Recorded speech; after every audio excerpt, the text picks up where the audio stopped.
www.casarema.fr. Tu peux refuser la vie des médecins. Je refuse. Je ne mourrai point.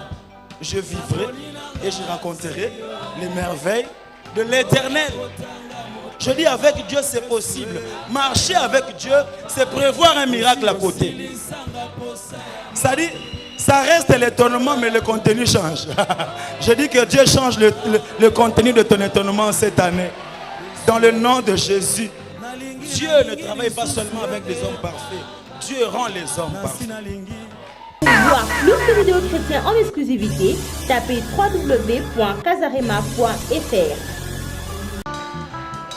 Otelemi ngai na fukami onetami na mikitisi bana yo nde nazwi bomoi ya libela seko na seko oyo lobi nde nakotosa oyo laki nde nakosimba oyo sali nakobomba te komisama nzambe na mawa ye natatoli na bomoi na ngai Yesu nde mokozi natatoli na bomoi na ngai Yesu nde mokozi ofandi na motema na ngai na esika ebulisami epai oza ngai mpe nazali yanga na yo ekosila te moninga oyo ntango nyonso ngolu nazwi nde koyeba yo Yonde osengeli mpo na nga Yesu yaya yoza malamu natatoli na bomoi na nga o Yesu nde mokozi o yaya natatoli na bomoi na nga o Yesu nde mokozi o nga nalingi ye nalingi na nga Masia naponi na nga seyo oya kotanga motema Yesu akayo papa osi lisanga posa ya mokili kaka likolo ya bolingo na yo oyaya akayo papa Yesu nalingi lisusu nasi nalingi deja nalingi Yesu nangaye Osi lisanga posa ya mokili kaka likolo ya bolingo kaka yo papa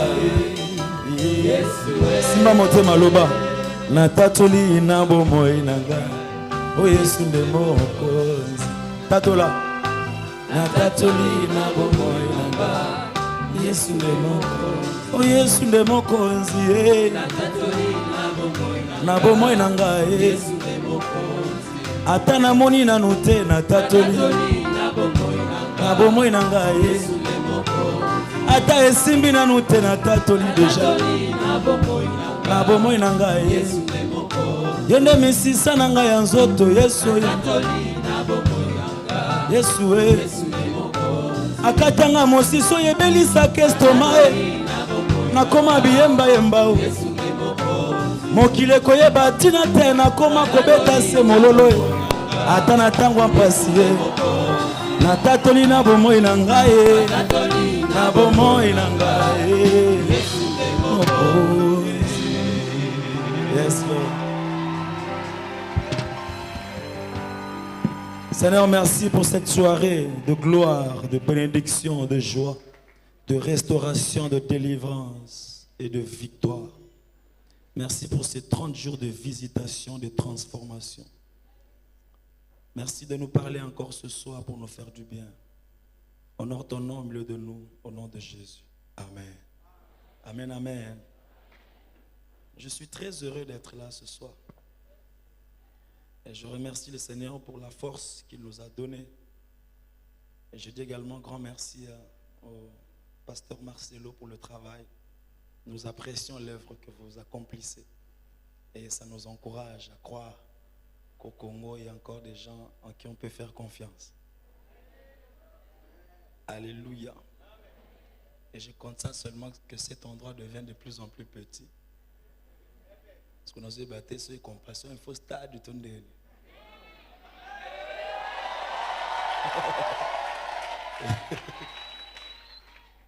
Alléluia.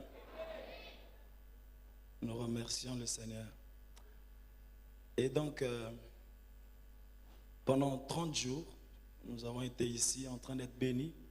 Il ne nous reste que donc, la journée de demain. Et j'étais en train de réfléchir sur ce que nous pouvons partager en ces derniers jours comme une avant-conclusion. Et dans notre grand thème qui nous a réunis en ces lieux, au commencement, Dieu. Ça, c'est un bon thème. Alléluia. Au commencement, Dieu. Et j'étais en train de dire, qu'est-ce qu'on peut dire encore? Et le Seigneur a déposé dans mon esprit que après tout ce qui s'est passé, tout ce qu'on a reçu, il ne nous reste plus que de lui faire totalement confiance. Alléluia. Et donc ce soir, je voudrais nous dire un mot sur faire totalement confiance en Dieu. Et je voudrais que nous puissions lire deux textes. Marc chapitre 5. Pas Marc, mais Marc chapitre 5. Nous connaissons l'histoire de la femme à la perte de sang. Verset 25, j'ai lu au nom de Jésus. Or, il y avait une femme atteinte d'une perte de sang depuis 12 ans. Elle avait beaucoup souffert entre les mains de plusieurs médecins.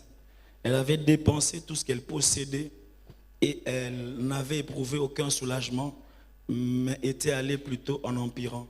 Ayant entendu parler de Jésus, elle vint dans la foule par derrière et toucha son vêtement, car elle se disait, si je puis seulement toucher ses vêtements, je serai guérie. Au même instant, la perte de sang s'arrêta et elle sentit dans son corps qu'elle était guérie de son mal. Jésus connut aussitôt en lui-même qu'une force était sortie de lui et se retournant au milieu de la foule, il dit, qui a touché mes vêtements? Ses disciples lui dirent, tu vois la foule qui te presse et tu dis, qui m'a touché? Et il regardait autour de lui pour voir celle qui avait fait cela. La femme, effrayée, tremblante, sachant ce qui s'était passé en elle, vint se jeter à ses pieds et lui dit toute la vérité. Mais Jésus lui dit, ma fille, ta foi t'a sauvée, va en paix et sois guérie de ton mal. Amen. Il y a un autre texte qui va nous aider, Ézéchiel chapitre 44, verset 19. Ézéchiel 44, 19.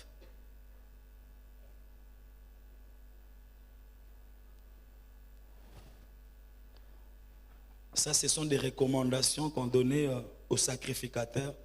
Et il y avait des recommandations qui concernaient leurs habits. Et on leur disait, lorsqu'ils sortiront pour aller dans les parvis extérieurs vers le peuple, ils ôteront leurs vêtements avec lesquels ils font le service et le déposeront dans les chambres du sanctuaire.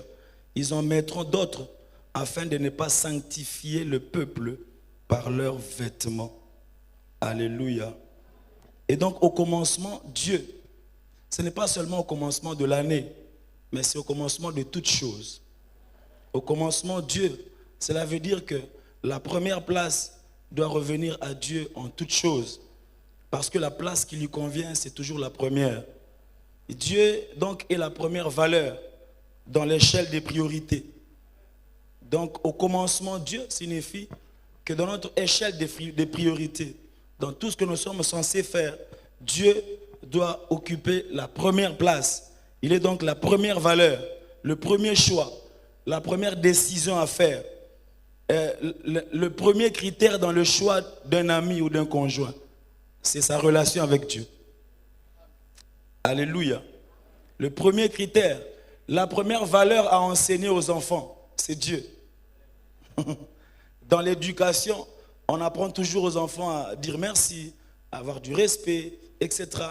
Mais la première valeur à enseigner aux enfants, c'est qu'il y a un Dieu dans les cieux qui existe, en qui on doit faire confiance. Alléluia. Au commencement, Dieu, ne rien faire sans se rassurer qu'on est au moins avec Dieu. Parce que seul avec Dieu, c'est la majorité. Seul avec Dieu, on peut décider et faire des choix. Seul avec Dieu, on peut prendre des résolutions. Alléluia. Dieu n'est pas un rendez-vous de dimanche. Dieu n'est pas un programme d'éducation pour bien élever les enfants. Dieu est la première valeur de la vie. Il est le premier principe de la réussite. Nous avons tous les principes de la réussite, etc. Les 18 principes du succès, tout ça. Mais si tu n'as pas le Dieu du succès, même si tu as les 18 principes du succès, tu n'auras pas du succès. Alléluia. Oh, les 80 critères d'une bonne femme. Tu peux avoir les 80 critères d'une bonne femme. Si tu n'as pas le Dieu des bonnes femmes, tu ne seras pas une bonne femme. Est-ce que quelqu'un est là ce soir? Donc quand on dit au commencement Dieu, je voudrais que mon premier pas dans la vie soit fait avec Dieu. Dans tout ce que je vais faire, que Dieu soit avec moi. Que je me rassure au moins que Dieu est là. Dieu est celui qui bénit nos pains. Il dit, je bénirai votre pain et votre eau si vous me servez. Vous voyez, je n'ai pas besoin d'avoir beaucoup de pain. Le pain, c'est le signe de la richesse, de tout ce qu'on peut avoir comme bien, etc. Je n'ai pas besoin d'avoir beaucoup de pain. J'ai besoin d'avoir un pain béni par Dieu. Alléluia. Parce que 5 pains normaux ne peuvent pas nourrir beaucoup de gens. Mais 5 pains bénis par Dieu peuvent nourrir 5000 personnes. Je n'ai pas besoin d'avoir beaucoup de pain pour nourrir 5000 personnes. Mais je vais avoir un Dieu qui bénit les pains. Alléluia. C'est pour ça que tu auras peu, mais tu seras très heureux. Tu vivras dans la joie et dans la paix, dans la tranquillité. Parce que le problème n'est pas d'avoir, le problème c'est d'être avec un Dieu. Je voudrais t'encourager alors que nous finissons à faire totalement confiance en Dieu. Je voudrais que tu repasses dans ton esprit tout ce que tu as reçu du début de ces assises et que la conclusion de ton cœur ce soir dise, Seigneur, je peux encore te faire confiance. Je peux encore te faire confiance. Les hommes ont besoin de la sécurité. Les hommes ont besoin des assurances. Les hommes ont besoin de quiétude. Ils veulent se rassurer.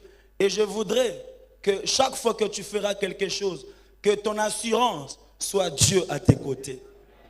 Alléluia. Amen, amen. Vous savez, dans des pays développés, il y a des assurances en tout.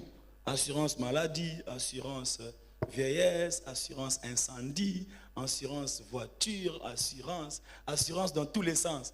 Parce que les hommes, naturellement, ont besoin d'un appui, d'une assurance. Et je voudrais que notre assurance, avant tout, soit d'abord Dieu. Et parce que ce que je constate, c'est quoi? Toutes ces assurances-là ne viennent qu'après quelque chose. Tu peux avoir assurance incendie, mais tu ne rouleras jamais avec une voiture anti-incendie derrière toi. Non, non, non. Il viendra toujours après, surtout au Congo. Tu te retrouves à Mongafoula, au Bengabango et les gâtés. Au sommet, on a une assurance au Bengabalobi, soit tété ou bien. Alléluia. C'est pour dire que la plus grande assurance, c'est Dieu avec moi. Et le psalmiste dit, si je traverse la vallée de l'ombre de la mort, je ne crains aucun mal. Non parce que j'ai beaucoup d'amis, non parce que je suis le roi, non parce que mon économie est en train d'avancer. Non, non, non. Si je traverse la vallée de l'ombre de la mort, je ne crains aucun mal, car tu es avec moi. La présence de Dieu est notre assurance. Alléluia.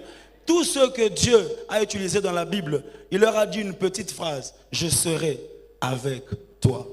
Et c'est suffisant. Alléluia. Tu peux dire à ton voisin, tu peux encore faire confiance en Dieu. Non, est-ce que tu peux lui faire confiance? Dis-lui encore.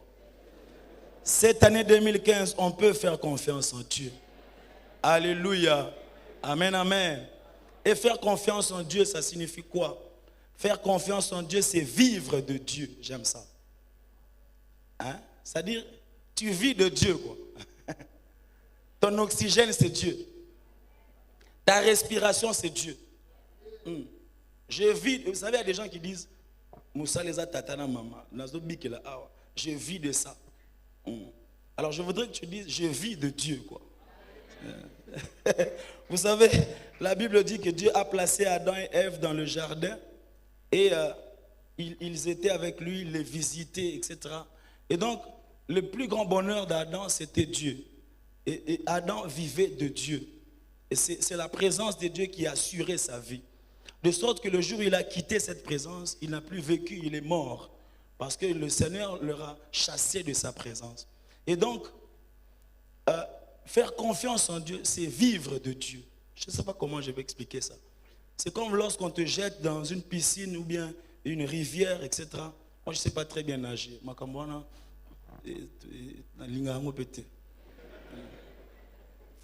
Surtout que piscine, beaucoup de gens coin dans le Alléluia. Alors c'est comme si tu t'es noyé et tu n'as plus aucune autre issue. Et la personne qui est là, c'est ton seul secours. C'est en fait ça la vie en fait, avec Dieu. Faire de lui ton unique et ton dernier recours. Dire à Dieu, je n'ai pas une autre issue. Faire confiance en Dieu, ce n'est pas avoir un plan B dans la vie. Seigneur, je n'ai pas un plan B, je n'ai pas un plan C, je n'ai même pas un plan A, je n'ai que toi comme mon plan. Alléluia. Parce qu'il y a des gens, ils font confiance en Dieu, mais il a un plan B. C'est-à-dire, au cas où il y a un Zambé simbité, nago beta boy. Te, biso na poko trebi na Nzambe, ba au cas où ezate. Nazaka na oka moko, c'est toi. Alléluia.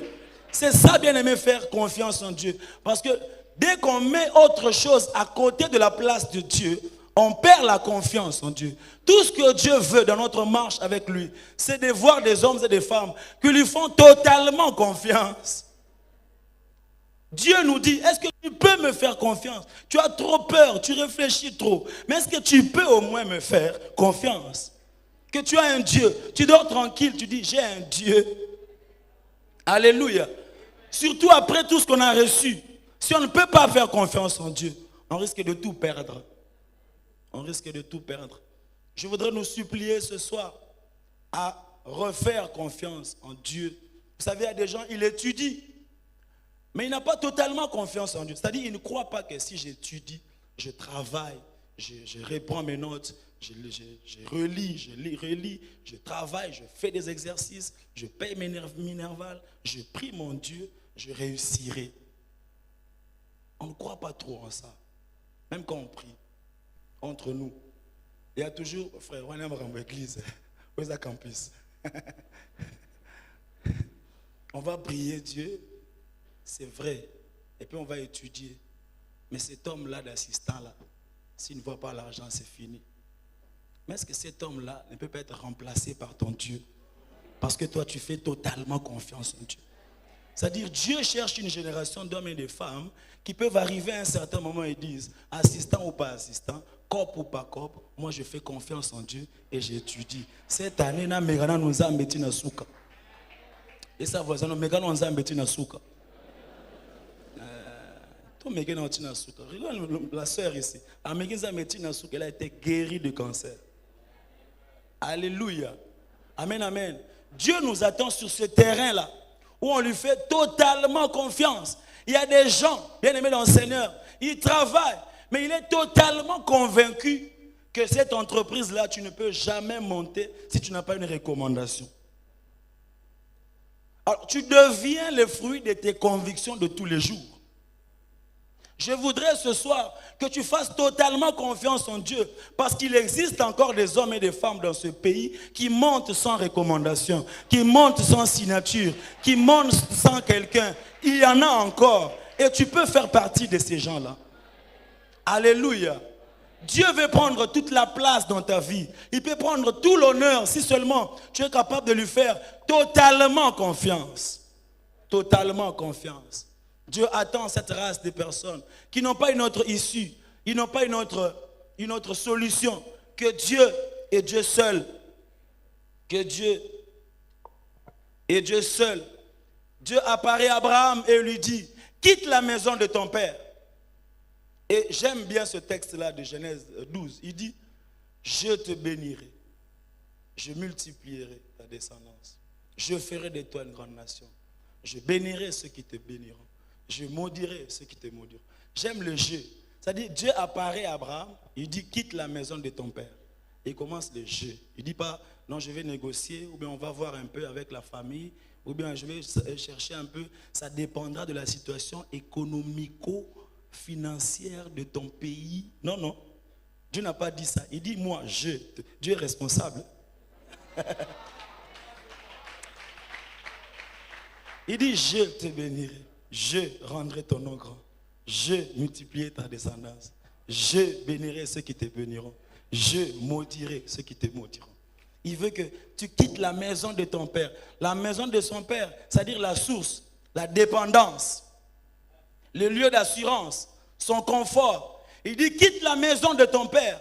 Ton père, ce n'est pas seulement la source, c'est aussi la manière de penser et de voir les choses, héritée de ton père. Quitte la maison de ton père, je te bénirai. Je rendrai ton nom grand. Alléluia.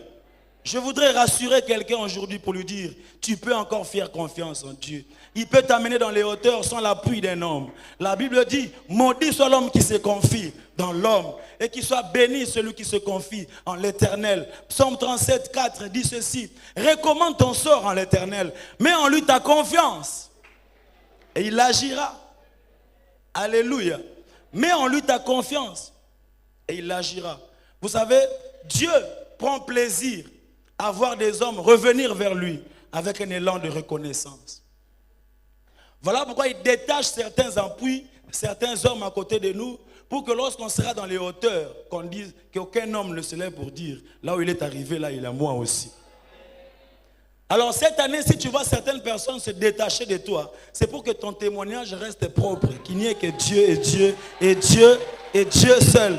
Dieu à l'introduction, Dieu au développement, Dieu à la conclusion. Alléluia.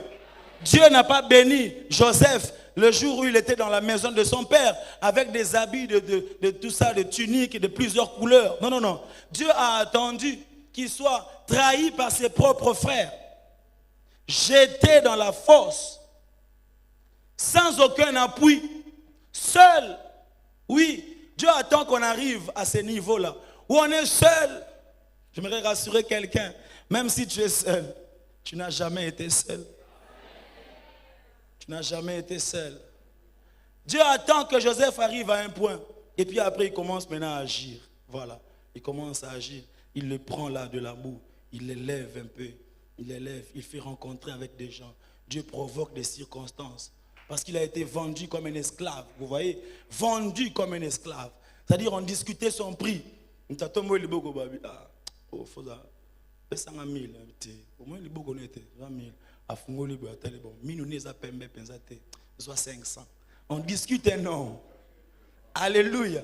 Vendu, bien aimé dans le Seigneur, comme un esclave. Mais ce que j'aime, c'est que lorsqu'il entrait en Égypte, je ne sais pas si un mouvement spirituel s'effectuait pour que le ciel égyptien et le sol égyptien sachent qu'ils étaient en train de recevoir leur premier ministre futur. Le problème n'est pas comment on commence. Le problème, c'est avec qui on commence. Lorsque tu commences avec Dieu, à la fin est rassuré. Alléluia. Tout celui qui commence avec Dieu, l'achèvement est garanti. Parce que notre Dieu, il est Dieu des œuvres achevées. Joseph a été élevé. Et Dieu a provoqué des circonstances. Vous voyez, il a quitté la maison de Potiphar parce que son délai était expiré. Et Dieu l'a amené en prison. Parce qu'avec sa statue d'esclave, il ne pouvait pas rencontrer le directeur de cabinet de Pharaon. Ça m'a un rendez-vous compliqué. Est-ce que vous pensez au Parce que esclave de ton état, comment tu vas rencontrer le directeur de cabinet de Pharaon? Beaucoup t'en a été. Alors on va provoquer circonstances, prison. Parce qu'en prison, il n'y a pas de titre. À prison, on appelle tout par les numéros. Numéro 1, numéro 7, numéro 3, numéro 4. En prison, il n'y a pas de cravate, il n'y a pas de tissu. Nous sommes tous en tenue rouge, noire, jaune. En prison, on est tous appelés prisonniers. Et c'est là qu'il a rencontré la connexion de sa destinée. Je suis venu dire à quelqu'un, il y a un Dieu dans les cieux qui veut te prendre en charge. Il y a un Dieu dans les cieux qui veut te prendre en charge. Tu peux encore lui faire confiance.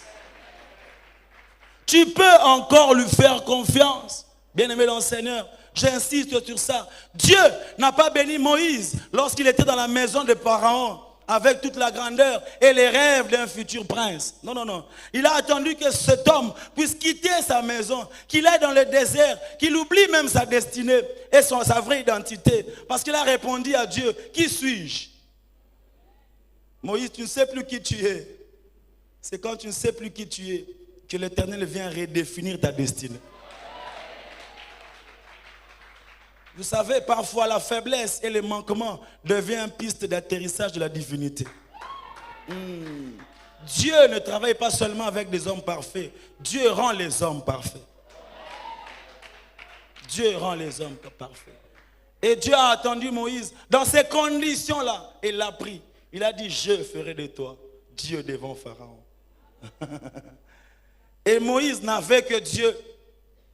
Moïse n'avait que Dieu. Je voudrais que cette année, tu essayes un peu ça.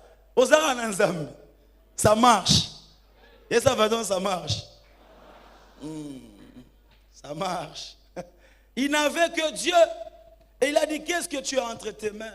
Il dit, je n'ai rien, je n'ai un bâton. Le petit bâton suffit avec Dieu pour faire des exploits. Est-ce que quelqu'un m'entend ce soir? Est-ce que quelqu'un m'entend ce soir? Tu ne peux pas quitter ce lieu et avoir le langage de quelqu'un qui doute encore. Tu ne peux pas douter encore. Tu as des raisons de faire totalement, je dis bien totalement confiance en Dieu. Tu peux faire confiance. Avec ou sans parents, tu peux lui faire confiance. Avec ou sans recommandation, tu peux lui faire confiance. Même vivant dans un pays comme le Congo, tu peux encore lui faire confiance. Parce qu'au Congo, tout ne c'est spécial le Congo. En une semaine, tout peut changer. C'est-à-dire, vous voyez les peuples là, qui sortent dans la rue et tout ça, qui brûlent les histoires, en colère. Une semaine après, le même peuple, dans la même rue, mais en train de chanter des chants d'allégresse. Ça ne se passe qu'au Congo. Je dis, ça ne se passe qu'au Congo. Et Dieu peut le faire dans ta vie. En moins d'une semaine, il peut changer le contenu de tes étonnements. Oh my God, oh my God. Je dis, il peut changer le contenu de ton étonnement. C'est-à-dire, tu faisais, oh, vraiment moi, et puis tu commences à faire, ah, Dieu.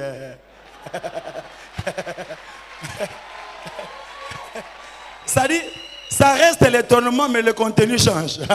Je dis que Dieu change le contenu de ton étonnement cette année. Dans le nom de Jésus. Dans le nom de Jésus. Les mêmes peuples, dans la même rue, mais faisant autre chose. Une semaine après. Il coaché. Jusqu'aux dents. Même le pasteur Manso, il a vibré ce jour-là. Il a senti fier d'être congolais. Acclame pour ton pays.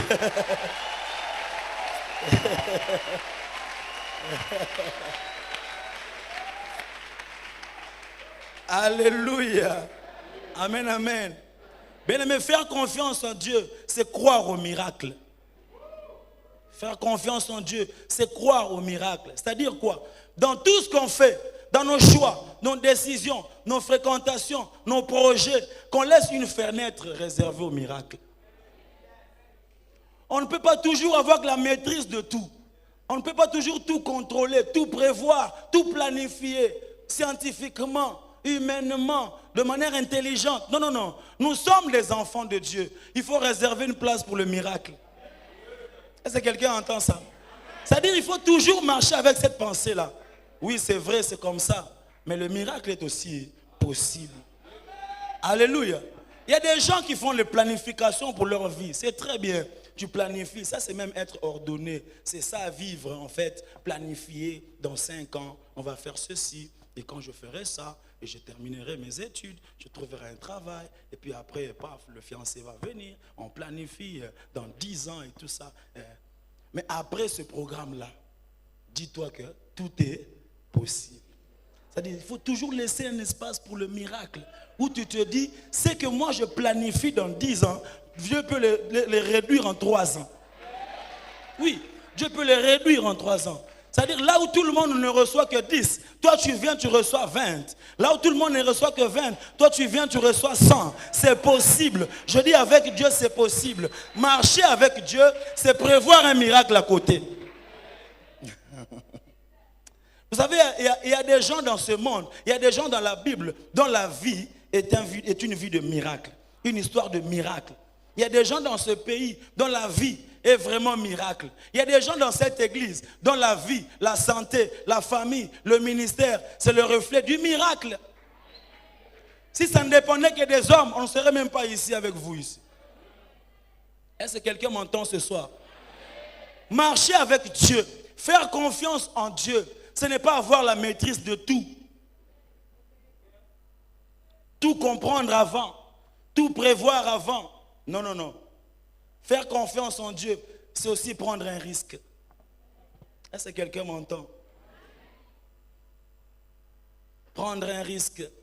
Vous savez, j'aime bien l'histoire là, où Élisée disait, demain, à la même heure, on va vendre une farine à un prix trop bas. C'est-à-dire, on peut prévoir, on peut dire, bon, au Congo, demain, à la même heure, on va acheter les colos de foufou à 100 francs.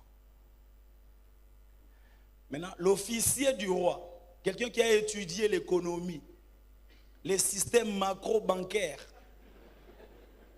il regarde Élisée et il lui dit, même si Dieu fait des fenêtres au ciel, pareille chose n'arrivera pas. Vous savez, dans le langage d'un ton ennemi, il y a aussi du prophétique dedans. Voilà pourquoi il ne faut pas rejeter tout ce qu'il dit. Il faut vraiment prendre ça et donner ça la forme positive. Parce que vous voyez, par exemple, surtout en lingala, lorsque en fait, dans tout ce qu'il a dit, il y a toute la prophétie pour ta destinée. C'est-à-dire, la personne là vient seulement de dire que Okoba la paix au Sanini, Akomona.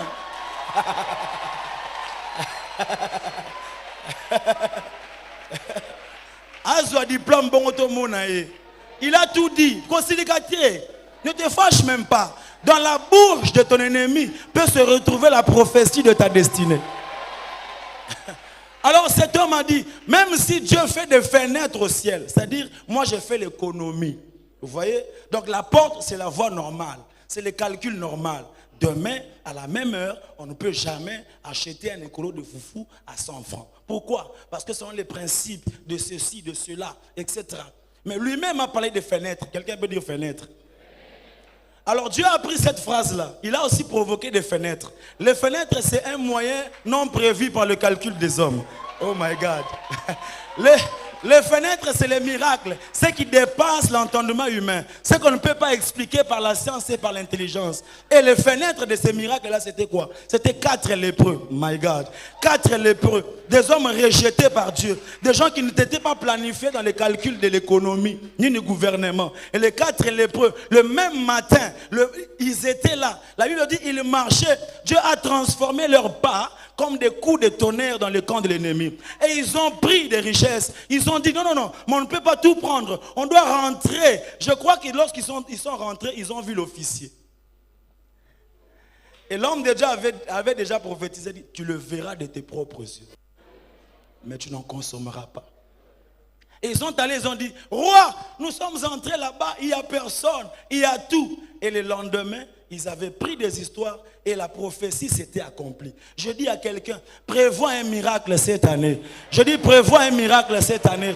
Je ne sais pas c'est à quoi tu t'attends, mais dans tes programmes, dans tes projets, je dis, prévois un miracle. Il y a un miracle qui t'attend, qui ne dépend pas des calculs des hommes, qui ne dépend pas de ton nom, qui ne dépend pas de ta famille, qui ne dépend pas des diplômes, qui ne dépend pas des relations, qui dépend de ta confiance en Dieu.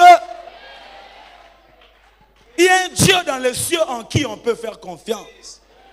Faire confiance en Dieu, c'est prendre des risques. Comme le texte qu'on a lu de cette femme, la Bible dit, elle est passée par les mains de plusieurs médecins. Ça, c'est la science.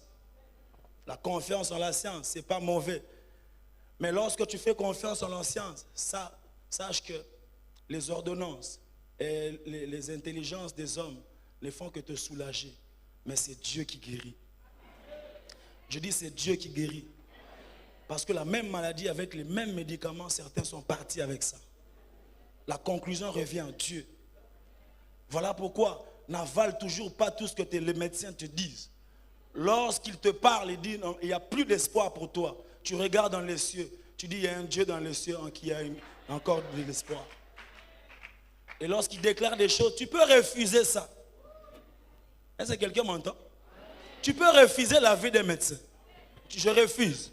Je ne mourrai point. Je vivrai et je raconterai les merveilles de l'Éternel. C'est prendre des risques. Vous savez, chacun a son degré de foi et de confiance en Dieu. Alors, lorsque quelqu'un est convaincu que Jésus-Christ le guérit, il ne faut pas venir avec des interprétations d'intelligence. Le problème, c'est au niveau de la conviction. Dieu peut te guérir en te mettant des médecins intelligents autour de toi. Ils te soignent et puis ça marche. C'est toujours Dieu qui guérit. Mais Dieu peut aussi te guérir par miracle. Comme le frère là qui dit, aux hémorroïdes externes aiguës, Dieu l'a ramené à la normale. Ne viens pas expliquer, non frère Omoni, malgré tes prières, qui mais là, ici, Omoni, tout ça. Parce qu'il y a toujours des gens comme ça qui ramènent les gens vers le bas. Alléluia. Moi, je fais confiance en Dieu. Je crois que j'ai réussi. Comme la sœur là, je t'encourage encore. Si dans ton fort intérieur, tu crois que le Seigneur Jésus-Christ t'a guéri de ce cancer-là, je l'affirme encore, je le confirme ce soir et reçois cela au nom de Jésus. Tu peux encore rentrer, refaire les mêmes examens pour te rassurer. Il t'a déjà guéri. Parce qu'il y a des preuves dans la Bible que Jésus guérit les maladies. Alléluia. Amen, amen. Et donc cette femme a pris le risque. Elle a pris le risque de laisser les mains des médecins. La Bible dit, elle est passée par les mains de plusieurs médecins. Ça signifie quoi? Ça signifie qu'elle a été touchée par plusieurs hommes, mais n'a jamais touché un homme. Oh my God, oh my God. Plusieurs hommes l'ont touché, mais n'a jamais touché un homme. Je dis à quelqu'un, plusieurs hommes t'ont touché. Et l'heure est venue pour que toi tu touches un seul homme. Je dis, l'heure est venue pour que tu touches un seul homme. Lorsque tu le toucheras, ne le lâche plus. Alléluia. Ne le lâche plus. Elle est passée par les mains de plusieurs médecins. Des calculs. Elle souffrait de l'hémorragie. Ça saignait pendant 12 ans. Ce n'est pas 4 jours, ce n'est pas 5 jours. Ce n'est pas une semaine, c'est 12 ans. 12 ans d'hémorragie. En principe, on ne peut pas faire 12 ans d'hémorragie. On doit déjà mourir. Mais pourquoi elle ne mourrait pas? Parce que prophétiquement, elle avait rendez-vous avec son miracle. Je dis à quelqu'un, si ce qui te fait du mal ne te tue pas, c'est parce que tu as un rendez-vous. Je dis, c'est parce que tu as un rendez-vous. Je dis, si jusque-là, tu n'es pas encore jusqu'au bas, c'est parce que tu as un rendez-vous. Et ce soir, c'est le jour de ton rendez-vous. C'est le jour de ton miracle. C'est le jour de ta visitation. On n'est pas ici pour rien. On est ici parce qu'un Dieu dans les cieux a prévu ce jour ici. Et la Bible dit, elle est venue par derrière. Et ce qui a provoqué sa force, c'est ce qu'elle se disait en elle-même. Ça, c'est un élément important. Vous savez, faire confiance en Dieu, c'est se dire en soi-même. La différence entre nous ici, c'est dans ce qu'on se dit en nous-mêmes. Le culte ne commence pas lorsqu'on a installé les baffles et qu'il est 16 heures. Non, non. Le culte commence lorsque toi-même dans ta maison, tu te dis en toi-même, aujourd'hui c'est mon jour. Aujourd'hui, quelque chose va se passer. Tu te prédisposes à recevoir quelque chose. Et c'est là la différence entre nous. J'aimerais poser la question à quelqu'un. Lorsque tu quittes ta maison et que tu viens dans la présence de Dieu, qu'est-ce que tu te dis en toi-même? Est-ce que tu viens juste pour venir? Ou tu viens parce que c'est Alpha 30 qui est en train d'être conclu? Non. La Bible dit, elle se disait en elle-même. Et c'est ce qu'elle se disait en elle-même qui a produit l'énergie qui a fait qu'elle puisse quitter derrière la foule pour venir devant tout le monde. Chaque pas qu'elle faisait était une grande décision qui enterrait les 12 ans de son malheur. Est-ce que quelqu'un entend ça? J'aimerais dire à quelqu'un, chaque fois que tu fais un pas pour venir dans la présence de Dieu, rassure-toi que tu es en train de laisser quelque chose derrière toi pour toucher quelque chose devant toi. C'est comme ça que ça fonctionne. C'est la conviction que tu as en toi-même qui produira l'énergie, qui fera ta différence au milieu de ta génération. Qu'est-ce que tu te dis en toi-même? Qu'est-ce que tu te dis en toi-même quand tu te lèves un matin, quand tu médites la parole, quand tu viens à l'église? Tu te dis quoi en toi-même? Aujourd'hui, dis-toi quelque chose qui va reproduire l'énergie qui te permettra d'avancer. La Bible dit, elle se disait, si seulement je peux toucher les pans de sa robe, je serai guérie. Elle s'est séparée avec les craintes et les peurs et la foule, etc. Vous savez, la vie, il y a toujours la foule. La foule nous empêche d'avancer. La foule, c'est tout le monde qui veut qu'on fasse comme tout le monde, qu'on parle comme tout le monde, qu'on voie comme tout le monde. qu'on fonctionne comme tout le monde, qu'on travaille comme tout le monde, qu'on adore comme tout le monde, qu'on chante comme tout le monde, qu'on étudie comme tout le monde. Mais je suis venu dire à quelqu'un, tu n'es pas tout le monde. Ta vie n'est pas la vie de tout le monde. Ton fonctionnement ne sera pas le fonctionnement de tout le monde. Et ta destinée n'est pas la destinée de tout le monde. Alors ne vis pas comme tout le monde. Alléluia. Elle s'est séparée d'avec la foule. Elle s'est attachée aux vêtements de Jésus. Elle s'est attachée à la source. J'aime ça. Je suis venu dire à quelqu'un, sois prêt à quitter tout pour t'attacher à Dieu.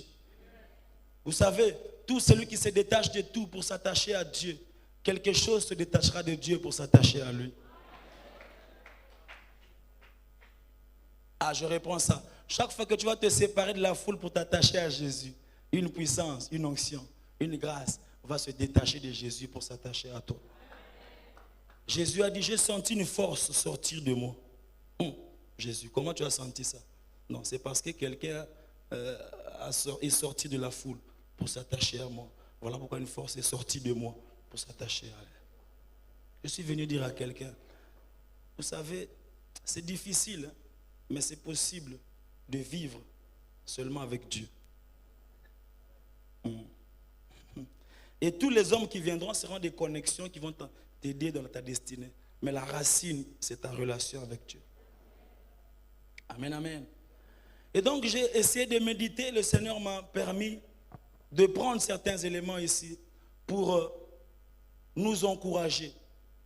Pour nous encourager à lui faire confiance. Faire confiance en Dieu, c'est vivre de Dieu. Ne pas avoir de plan B dans la vie. Ne pas avoir une autre issue, pas un autre programme que Dieu. Les hommes qu'ils mettront à ta disposition seront des moyens pour t'aider à accomplir ta destinée.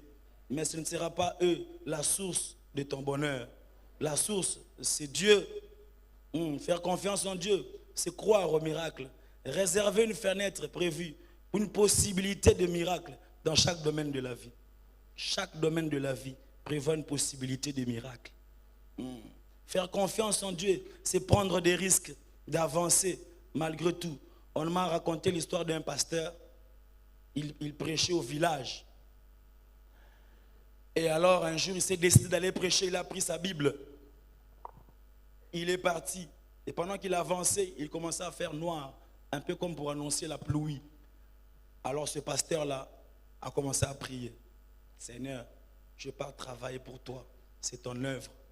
Je menace la pluie, je chasse, je renverse, j'annule, j'anéantis.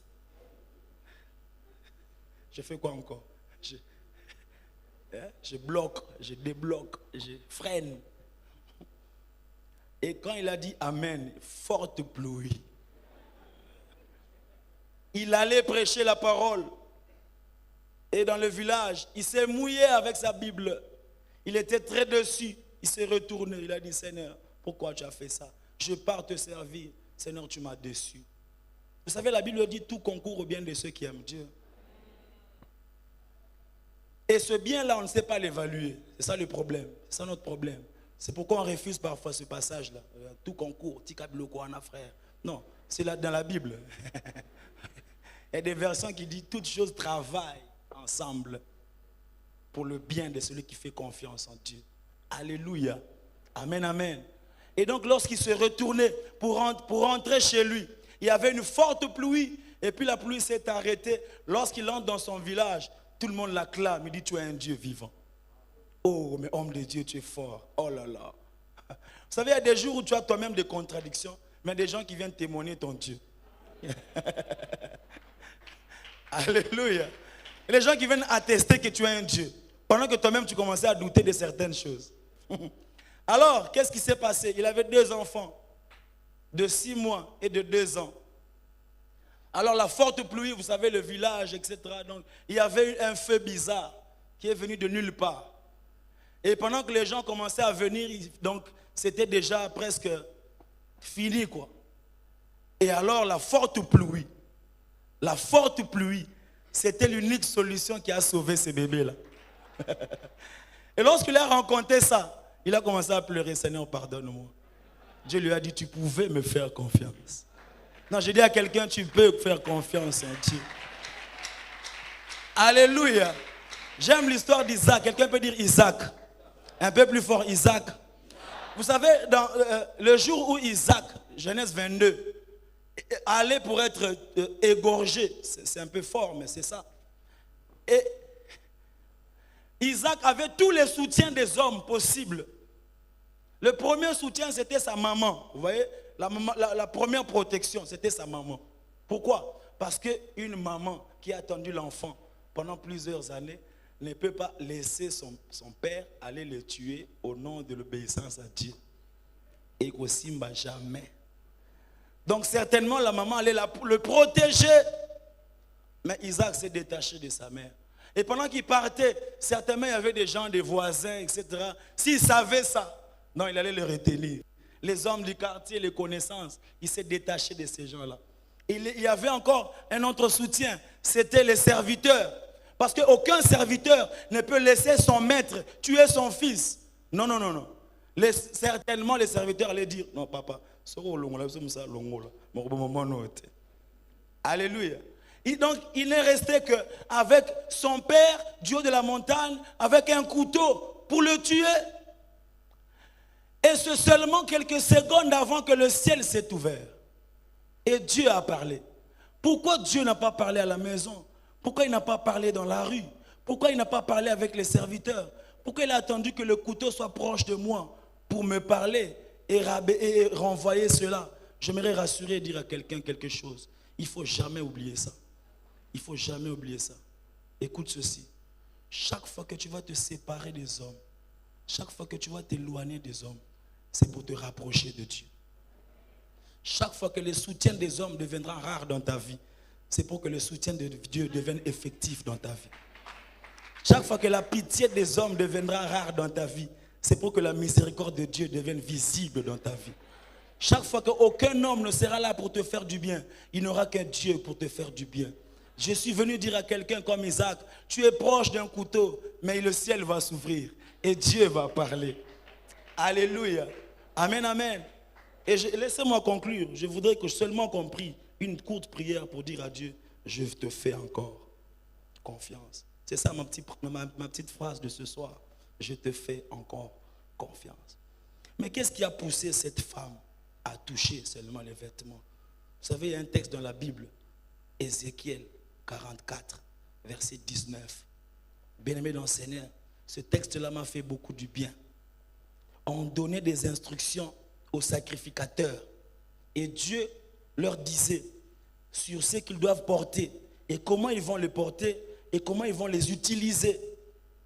Et arrivé aux vêtements, Dieu leur a dit, lorsque vous servirez et que vous serez dans les parvis, vous allez enlever vos habits de service.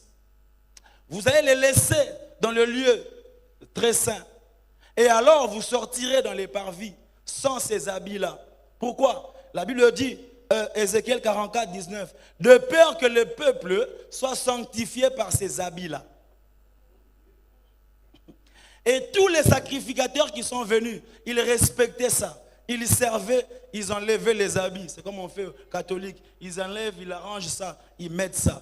Tous les sacrificateurs qui venaient, ils enlevaient ça. Mais un jour, des jours qui viennent, les années plus tard, les siècles plus tard, un souverain sacrificateur, my God, il s'appelle Jésus qui est de Nazareth. Il est entré comme tout le monde. Il a dit, l'Esprit du Seigneur est sur moi. Il m'a oint pour faire du bien aux gens, pour ouvrir les yeux des aveugles, pour annoncer la bonne nouvelle aux pauvres. Et lorsqu'il a fini son service, il n'a plus enlevé les habits. Je dis, il n'a pas enlevé les habits. Il est sorti avec ces habits-là. La Bible dit, il est sorti avec ces habits-là. La Bible me dit, il parcourait les rues de Galilée, faisant du bien. Et pourtant, on disait aux sacrificateurs, attention, vous allez faire du bien au peuple avec ces habits-là. Mais lui, il est le seul qui a touché à l'interdit. C'est lui notre Oussa. Il a touché à l'interdit pour que l'arche vienne chez nous, les Obédédom. Oui. Et lorsque la femme a vu, il a vu le sacrificateur, il a vu les habits. La femme s'est dit, oh, les habits sont dans la rue. Je suis venu dire à quelqu'un, les habits sont dans la rue. Les habits ne sont plus là où ils se cachaient. Les habits sont dans la rue. Tout le monde peut les toucher. Ce n'est plus interdit. Je dis ce n'est plus interdit. Parce qu'aucune femme à la perte de sang n'avait le droit d'aller vers un sacrificateur. Mais la femme là, lorsqu'elle a dit, les habits sont dans la rue. Je suis venu dire à quelqu'un, les habits sont dans la rue. Le voile a été déchiré. La Bible me dit que lorsque Christ a obéi, le voile se déchira. Quelqu'un peut dire se déchira? Non, un peu plus fort, se déchira. Non, un peu plus fort encore, se déchira. J'aime le se déchira. La Bible ne dit pas que c'était un militaire qui est venu déchirer le voile. Non, non, non, non. Oh, un ange est venu déchirer les voiles. Non, non, non, non. Oh, bien un homme est passé par derrière, il a déchiré les voiles. Non, non, non. Le voile lui-même a compris que quelqu'un a accompli sa mission. Et le voile a fait quoi? Le voile se... Lève ta main, je voudrais te dire une chose. Tout voile qui sépare ton présent de ton futur à cause de ta confiance en Dieu, cette voile-là va se déchirer. Ce n'est pas un homme qui va le déchirer. Ce n'est pas un militaire qui va le déchirer. Ce n'est pas le gouvernement qui va le déchirer. Le voile lui-même va se déchirer. Je dis le voile lui-même va se déchirer. Le voile qui sépare là où tu dois aller de là où tu es va se déchirer. Les habits sont dans la rue. L'accès est possible. Je peux encore le toucher. Il n'y a plus d'interdit. Lui-même m'a autorisé de le toucher. Je peux encore le toucher. Je peux lui faire confiance. Je peux lui faire confiance. Je peux lui faire confiance. Je suis venu dire à quelqu'un, tu peux encore lui faire confiance. Comme Isaac, tu peux lui faire confiance. Comme Joseph, tu peux lui faire confiance. Comme Abraham, tu peux lui faire confiance. Comme cette femme, tu peux lui faire confiance. Tu es passé par les mains de plusieurs médecins. Il t'est resté un homme que tu dois toucher. Il t'est resté un homme que tu dois toucher. Après avoir entendu ce que tu as entendu, après avoir écouté les grandes révélations en ces Alpha 30, fais confiance en Dieu. Je dis fais confiance en Dieu. Je dis cette année fais confiance en Dieu. Et le voile va se déchirer. Je vois le voile de cette année se déchirer. Je dis je vois le voile de cette année se déchirer. Sans le soutien d'un homme. Ce n'est pas le gouvernement. Ce n'est pas un ministre. Le voile lui-même. Je dis le voile lui-même va se déchirer. Je dis le voile lui-même va se déchirer. Et la Bible dit le voile se déchira de haut en bas. C'est-à-dire ce n'est pas venu par la terre. Ta solution ne viendra pas de la terre. Ça viendra de haut. Je suis venu rassurer quelqu'un. Il y a un Dieu qui veut te faire du bien en cette année. Lève bien ta main s'il te plaît. Je déclare une année de gloire pour toi. Une année de faveur pour toi. Une année de bénédiction pour toi. Les portes vont s'ouvrir en dehors de tes calculs.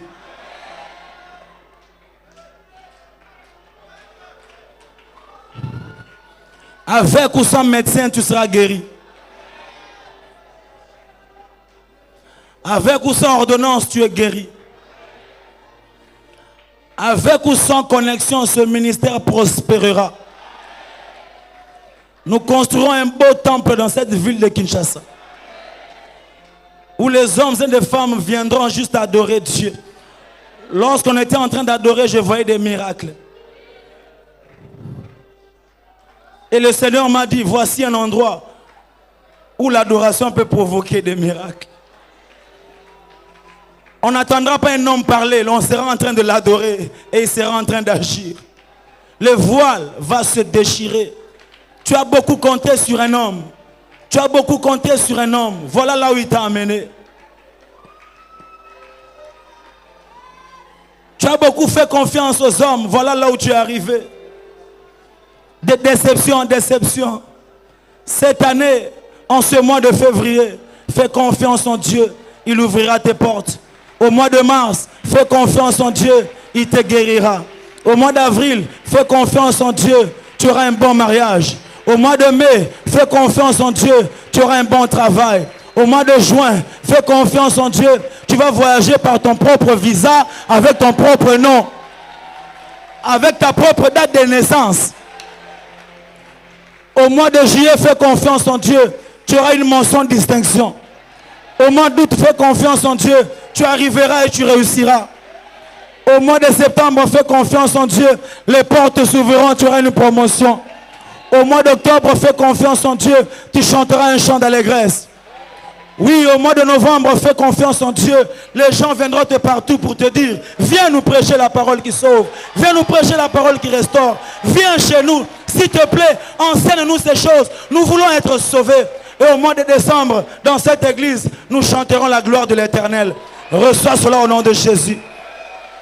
Tu peux juste lever ta main et dire à Dieu, je te fais confiance. Oui, prie comme ça au nom de Jésus. Yabo Sheka.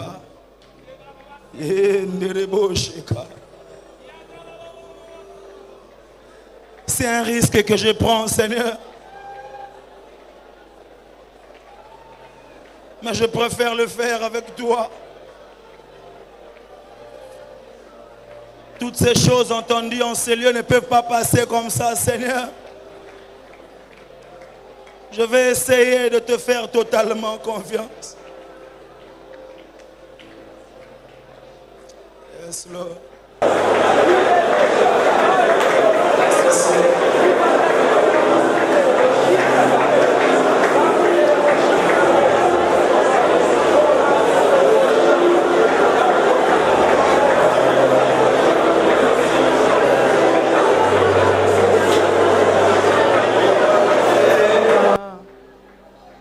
Natiela yo motema, Natiela yo motema, Natiela yo motema, Natiela yo motema, Natiela yo motema,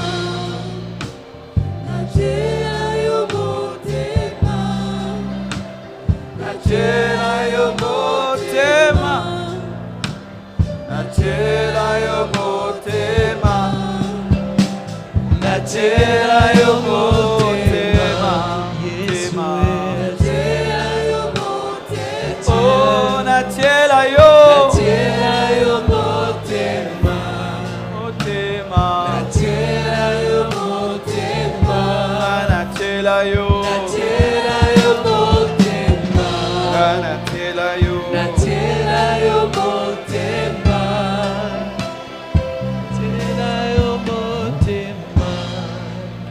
Seigneur, nous te faisons confiance.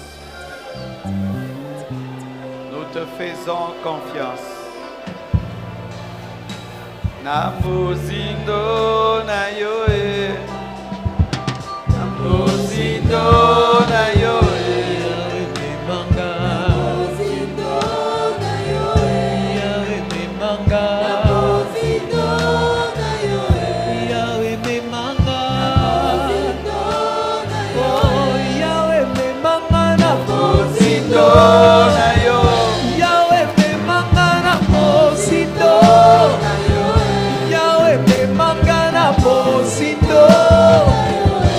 Père, merci.